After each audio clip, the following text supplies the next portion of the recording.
Hi friends, how are you all? I hope you are doing good and making money in this market. Guys, आज की जो video है, जो आज का जो टॉपिक है मैं आप लोगों के साथ डिस्कस करने जा रही हूँ. In this video I am gonna talk about pivot point versus supply and demand zone. जैसे कि आप लोग जानते हैं कि मैं दोनों से ट्रेडिंग करती हूँ. तो मेरे से ना हमेशा एक चीज़ पूछी जाती है कि मैम दोनों में से बेटर क्या है, कि अगर आपने पिवट पॉइंट से ट्रेडिंग भी करी है, आपने सप्लाई एंड डिमांड जोन से भी ट्रेडिंग करी है, तो क्या बेटर है.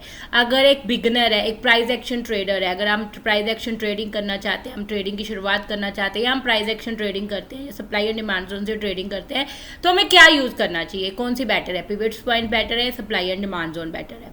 तो in this video I am gonna talk about both, कि दोनों में आपको मैं बताऊंगी कि दोनों में डिफरेंस क्या है. डिफरेंस मतलब कि इन द सेंस ऑफ कि अगर आप पिवट पॉइंट से ट्रेडिंग करते हैं तो आपको क्या डिफरेंस आएगा, और अगर आप सप्लाई एंड डिमांड जोन से ट्रेडिंग करते हैं तो आपको क्या डिफरेंस आएगा, और इनमें से दोनों में से बेटर क्या है और मेरी प्रेफरेंस क्या है, और एक बिगनर को क्या पिक करना चाहिए. तो I am gonna talk about that. तो इस वीडियो को एंड तक जरूर देखिएगा, क्योंकि एंड में I will give you the conclusion कि दोनों में से आपको क्या यूज करना चाहिए as a beginner. So before I start the comparison, अगर आपको मेरी वीडियोस अच्छी लग रही है, मेरा चैनल अच्छा लग रहा है, तो प्लीज़ इसे लाइक कीजिएगा, शेयर कीजिएगा, सब्सक्राइब कीजिएगा. और अगर अभी तक आपने मेरा टेलीग्राम चैनल ज्वाइन नहीं किया तो I will give the link in the description box. You can join the Telegram channel now. जो सबसे पहला डिफरेंस इन दोनों में क्या है, that is pivot point are easy to make as compare to supply and demand zone. Why pivot point बनाना easy है as compare to supply and demand zone? Why? Supply and demand zone में होता क्या है? Supply and demand zone में क्या होता है? सप्लाई एंड डिमांड जोन में आप चार्ट को देखते हो, कैंडल को समझते हो, देखते हो कि कहाँ पे मार्केट ने कंसोलिडेट किया था, कहाँ से मार्केट ने रिवर्सल लिया था, कहाँ से मार्केट ने पुल बैक लिया था, कहाँ से मार्केट में बाइंग या सेलिंग आई थी. As per that you draw your supply and demand zone. मतलब आप चार्ट को स्टडी करना पड़ता है, देखना पड़ता है कि कौन से कहाँ पे हमारी बेल्ट सेलिंग आई है, कहाँ से बिग प्लेयर्स की बाइंग आई है. You have to study that. आपको चार्ट को अच्छे से समझना पड़ता है, और then you can mark your supply and demand zone. ठीक है, तो थोड़े से डिफिकल्ट होते हैं क्योंकि आपको बहुत सारी प्रैक्टिस चाहिए होती है, बहुत सारा डेडिकेशन चाहिए होता है, बहुत सारा टाइम चाहिए होता है, तभी आप एक perfect supply and demand zone draw कर सकते हो. बट पिवट पॉइंट बहुत इजी है, क्योंकि पिवट पॉइंट्स होते क्या है, जब पिवट पॉइंट ड्रॉ होते हैं वो एक फॉर्मूला होता है. वो प्रीवियस डे की कैंडल की क्लोजिंग, ओपन, हाई और लो प्राइस के ऊपर एक फॉर्मूला लगाता है और आपके लिए पिवट पॉइंट ड्रॉ कर देता है. कि आपके पास एक फॉर्मूला, उसमें आपने open, close, high and low का प्राइस डालना है. जैसे आप वो डालोगे आपको R1 R2 रेजिस्टेंस आपको ड्रॉ करके दे देगा. इसके लिए मैं आपको फॉर्मूला याद करने की ज़रूरत नहीं है, क्योंकि इसमें क्या करना है, आपके पास बहुत सारे इंडिकेटर, आपको जो भी पिवट पॉइंट लगाना है आप उसका इंडिकेटर यूज़ कर लो. इंडिकेटर में फॉर्मूला ऑलरेडी लगा होता है और आपको कैलकुलेट करके आपके सारे सपोर्ट एंड रेजिस्टेंस ड्रॉ कर देगा. सो पिवट पॉइंट ईजी है ड्रॉ करने as compare to supply and demand zone, क्योंकि पिवट पॉइंट के बहुत सारे इंडिकेटर अवेलेबल है. But supply and demand zone आपको खुद ड्रॉ करने पड़ते हैं चार्ट को स्टडी करके. पहला डिफरेंस यही है कि पिवट पॉइंट्स क्या है, इजी टू ड्रॉ है as compare to supply and demand. दूसरा डिफरेंस ये है कि पिवट पॉइंट थोड़े से कंफ्यूजिंग है as compare to supply and demand zone. I will tell you the reason behind it. अगर आप पिवट पॉइंट ड्रॉ करने जाएंगे, अगर आप स्टडी करेंगे पिवट पॉइंट, तो there are lots of pivot point. Camarilla pivot point, CPR central pivot point, traditional pivot point, Fibonacci pivot point, और there are 5-6 variety of pivot point. बहुत सारी variety है, बहुत सारे टाइप ऑफ पिवट पॉइंट है. अब उनमें से कौन सा अच्छा है, कौन सा हमें यूज़ करना चाहिए, कौन सा हमें यूज़ नहीं करना चाहिए, कंफ्यूजिंग. कि अगर मेरे पास 6 तरह के पिवट पॉइंट है तो मैं कौन सा ड्रॉ करूँ, मैं कौन सा यूज़ करूँ, कौन सा मेरे लिए अच्छा होगा, ये आपको देखना पड़ेगा. जैसे मैंने पिवट पॉइंट की जब ट्रेडिंग की शुरुआत करी थी, तो मैंने सारे पिवट पॉइंट जब स्टडी किए थे, देखे थे, तो मेरे को कैम्ब्रिला पिवट पॉइंट सूट किए थे, तो मैंने कैम्ब्रिला पिवट पॉइंट से ट्रेडिंग करनी स्टार्ट करी थी. बट अगर आप पिवट पॉइंट से स्टडी करते हैं, आप पिवट पॉइंट से ट्रेडिंग करते हैं, तो आपको अपना पिवट पॉइंट ढूंढना पड़ेगा, आपको अपना पिवट पॉइंट स्टडी करना पड़ेगा कि आपको कौन सा पिवट पॉइंट सूट करता है, then you can use it. तो थोड़ा सा ये कंफ्यूजिंग होता है कि out of so many pivot point which pivot point is better. ठीक है, तो मैंने ये यूज़ करती हूँ, मैं कैम्ब्रिला पिवट पॉइंट करती हूँ, क्योंकि जब मैंने स्टडी करी थी तो मेरे पास मैंने सारे पिवट पॉइंट स्टडी किए थे, तो कैम्ब्रिला मेरे को सूट किया था, तो I started using the Camarilla pivot point.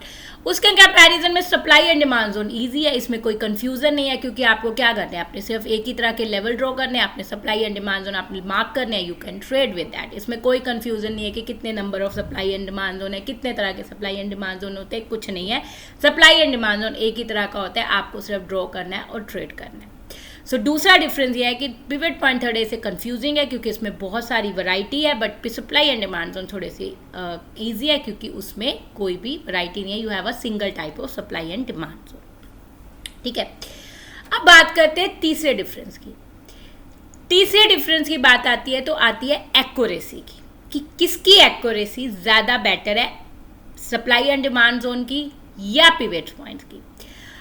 अगर मैं एक्यूरेसी की बात करूं तो मेरे according supply and demand zone की एक्यूरेसी ज़्यादा बेटर है as compare to pivot point. I tell you reason behind it. देखो, हम जब supply and demand zone mark करते हैं, हम देखते हैं कि मार्केट में कौन सी कैंडल में बाइंग आई थी, कौन सी कैंडल में वॉल्यूम के साथ बाइंग आई थी, कौन सी जगह पे मार्केट ने कंसोलिडेट किया था, या कौन सी जगह पे एक सिंगल टाइम बाइंग आई थी, इतनी वॉल्यूम नहीं थी। तो वो सारी चीज़ें फैक्टर को स्टडी करके हम लेवल मार्क करते हैं। क्योंकि जब मैं supply and demand zone mark करती हूँ तो मैं पूरे चार्ट को देखती हूँ कि अच्छा यहाँ से बहुत हैवी क्वांटिटी में बाइंग आई थी तो ये इंपॉर्टेंट लेवल है, यहाँ पे मार्केट ने इतना अच्छा रिएक्शन नहीं दिया तो ये इतना इंपॉर्टेंट लेवल नहीं है, यहाँ पे मार्केट ने कंसोलिडेट किया तो ये रेंज पे दोबारा कंसोलिडेट कर सकती है। तो you study all the factor, उसके बाद आप supply and demand zone mark करते हो तो उसको मार्केट रिस्पेक्ट करती है क्योंकि उसकी जो एक्यूरेसी होती है, क्योंकि आपने चार्ट को स्टडी किया है, क्योंकि आपने चार्ट को स्टडी किया है, आपने कैंडल्स को स्टडी किया, उसके बाद आपने supply and demand zone mark किया, तो उसकी जो रिस्पेक्ट होती है मार्केट ज़्यादा करती है as compare to pivot point. क्योंकि पिवट पॉइंट एक फॉर्मूला के बेस पे है कि प्रीवियस डे की कैंडल क्लोजिंग हाई लो और प्रीवियस डे की कैंडल क्लोजिंग हाई लो और ओपन के बेस पे वो एक फॉर्मूले के तौर पे आपके लिए सपोर्ट एंड रेजिस्टेंस ड्रॉ कर देगा। वो ये नहीं देखेगा कि कौन सी जगह पे मार्केट ने कंसोलिडेट किया था, कौन सी जगह पे मार्केट में वॉल्यूम में बाइंग आई थी या नहीं आई थी, तो दैट वोंट चेक। तो इसलिए वो सिर्फ एक फॉर्मूला बेस पे आपके लिए कुछ सपोर्ट एंड रेजिस्टेंस ड्रॉ कर देगा। तो इसलिए जो एक्यूरेसी होती है ना वो सप्लाई एंड डिमांड जोन की ज़्यादा होती है क्योंकि आप वो खुद स्टडी करके आप मार्केट के स्ट्रक्चर को समझ के लेवल्स ड्रॉ करते हो। So the third difference is that the accuracy के मामले में हम देखें तो सप्लाई एंड डिमांड जोन की एक्यूरेसी ज़्यादा अच्छी है as compare to pivot point. जो चौथा डिफरेंस ये होता है कि अगर आप पिवट पॉइंट यूज़ कर रहे हो तो सबके लिए पिवट पॉइंट सेम होंगे, सेम ही जगह पे बनेंगे। अगर कोई कैमरीला पिवट पॉइंट यूज़ कर रहा है तो सबके लिए एक ही तरह की सपोर्ट एंड रेजिस्टेंस होगी, और अगर कोई CPR यूज़ कर रहा है तो उसके लिए CPR एक ही लेवल होगा। कोई ट्रेडिशनल पिवट पॉइंट कर रहा है तो उसके लिए सारे लेवल सेम होंगे। मेरे कहने का मतलब ये है कि अगर आप पिवट पॉइंट यूज़ कर रहे हो तो अगर n of number of people pivot point use कर रहे हो तो सबके लिए एक ही सपोर्ट एंड रेजिस्टेंस होगी, सबके लिए एक ही तरीका होगा, एक ही लेवल होगा जिन पे उन्होंने ट्रेड करना होगा। But supply and demand zone सबके लिए डिफरेंट होगी। अब आप कहेंगे ऐसा क्यों? क्योंकि सप्लाई एंड डिमांड जोन भी अगर आप मार्क कर रहे हो तो सबके लिए सेम होनी चाहिए? नहीं, ऐसा नहीं होता है। क्योंकि जब हम सप्लाई एंड डिमांड जोन से ट्रेड करते हैं तो हर बंदे का supply and demand zone mark करने का तरीका अपना होता है। अगर मैं सप्लाई एंड डिमांड जोन से ट्रेड करती हूँ और मैं किसी और बंदे से अपने लेवल कंपेयर करूंगी जो सप्लाई एंड डिमांड जोन से ट्रेड करते हैं, हमारे लेवल कभी मैच नहीं करेंगे तब भी थोड़ा सा डिफरेंस तो आएगा क्योंकि हर बंदे का supply and demand zone mark करने का अपना वे होता है, अपनी आइज होती है, अपने तरीका होता है चार्ट को स्टडी करके लेवल्स मार्क करने का। तो अगर आप सप्लाई एंड डिमांड जोन से ट्रेड करेंगे और अपने लेवल्स खुद मार्क करेंगे तो कभी भी आपके लेवल किसी दूसरे से मैच नहीं करेंगे और आपका जो ट्रेडिंग लेवल होगा वो डिफरेंट होगा अनदर पीपल से। तो एज कम्पेयर टू अगर आप पिवट पॉइंट से ट्रेड करेंगे तो अगर आप कैमरीला पिवट पॉइंट से ट्रेड करें और अगला भी कोई बंदा कैमरीला पिवट पॉइंट से ट्रेड कर रहा है तो उसका लेवल और आपका लेवल सेम होगा क्योंकि कैमरीला पिवट पॉइंट सबके लिए सेम होते हैं। But supply and demand zone हर बंदे का अपना तरीका होता है मार्क करने का, इसलिए सबके लिए डिफरेंट होते हैं। चौथा डिफरेंस यही है कि pivot point trading is same for the everyone but supply and demand zone trading is different for everyone क्योंकि उसमें लेवल मार्क करने का तरीका अलग होता है। पांचवा डिफरेंस ये है कि जब हम supply and demand zone mark करते हैं तो हम एक रेंज को मार्क करते हैं। मतलब अगर मुझे लगता है कि एक मार्केट ने 17,710 से लेकर 17,720 के बीच 30 के बीच में कंसोलिडेट किया है तो मैं क्या करूँगी 17,710 से लेकर 17,730 के बीच में एक जोन मार्क कर दूंगी, मेरी एक डिमांड या सप्लाई जोन बन जाएगी।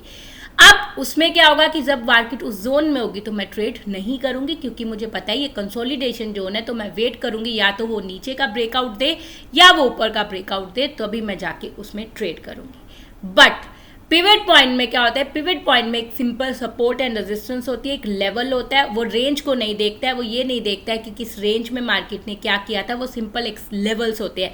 द फिफ्थ डिफरेंस यही है कि सप्लाई एंड डिमांड जोन में आप प्रॉपर रेंज को मार्क करते हो, आप ये देखते हो कि किस रेंज ने मार्केट में क्या किया है और उस रेंज के ब्रेकआउट और ब्रेकडाउन के बाद ट्रेड लेते हो। पर क्या पिवट पॉइंट में ऐसा नहीं होता है, पिवट पॉइंट में आपके सिर्फ लेवल्स मार्क होते हैं और लेवल्स के ब्रेकआउट ब्रेकडाउन पे you can take a trade. These are the 5 difference, ये 5 डिफरेंस है जो पिवट पॉइंट और सप्लाई एंड डिमांड जोन पे। अब आप कहेंगे कौन सा बेटर है, क्योंकि आपको डिफरेंस तो समझ आ गए, बट विच इज बेटर। देखो मैं अपने पर्सनल एक्सपीरियंस से अगर मैं पर्सनल एक्सपीरियंस से बोलूँ, क्योंकि मैंने दोनों से ट्रेडिंग करी है, कि पिवट पॉइंट से भी ट्रेडिंग करी है और मैं सप्लाई एंड डिमांड जोन से भी ट्रेड करती हूँ, तो मेरे लिए supply and demand zone is much much much better than pivot point. I tell you why.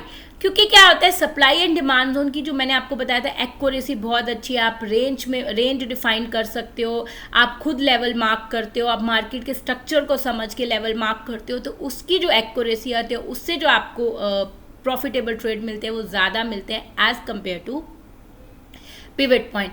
तो अगर आप अपनी ट्रेडिंग की शुरुआत करना चाहते हो और अगर आप supply and demand zone mark कर सकते हैं तो आप सप्लाई एंड डिमांड जोन से ट्रेडिंग करो। बट अगर आप नहीं कर सकते, आपको लगता है कि नहीं मेरे से लेवल मार्क नहीं होते और मेरे को इजी वे चाहिए जिसमें मेरे लिए लेवल मार्क हो जाए, तो you can use a pivot point. वो ईजी है क्योंकि उसमें लेवल आपके लिए इंडिकेटर खुद मार्क कर देगा।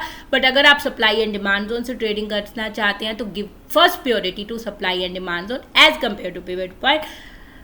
So that is my personal view. I'm not saying that ki pivot point is not good, but that is my personal view that ki supply and demand zone is much better than pivot point. बाकी आपके अपना खुद का, आपको खुद as पे जानना है, आपको खुद देखना है कि आपको क्या सूट करता है। अगर आपको supply and demand zone suit करता है, go for supply and demand zone. अगर आपको पिवट पॉइंट यूज सूट करता है तो go for the pivot point. हर किसी का अपने ट्रेडिंग करने का अपना स्टाइल होता है, अपना तरीका होता है, और हर किसी को जरूरी नहीं है कि जो एक का ट्रेडिंग करने का व्यू हो वो दूसरे से भी मैच करे। तो अगर आपको पिवट पॉइंट सूट करते तो you can go for the pivot point, और अगर आपको supply and demand zone suit करते हैं तो you can go for the supply and demand zone. But I share my personal view कि मेरे लिए सप्लाई एंड डिमांड जोन ज़्यादा बेटर है as compare to pivot point. So that's it for today video guys, and thank you so much guys for watching this video. Bye bye.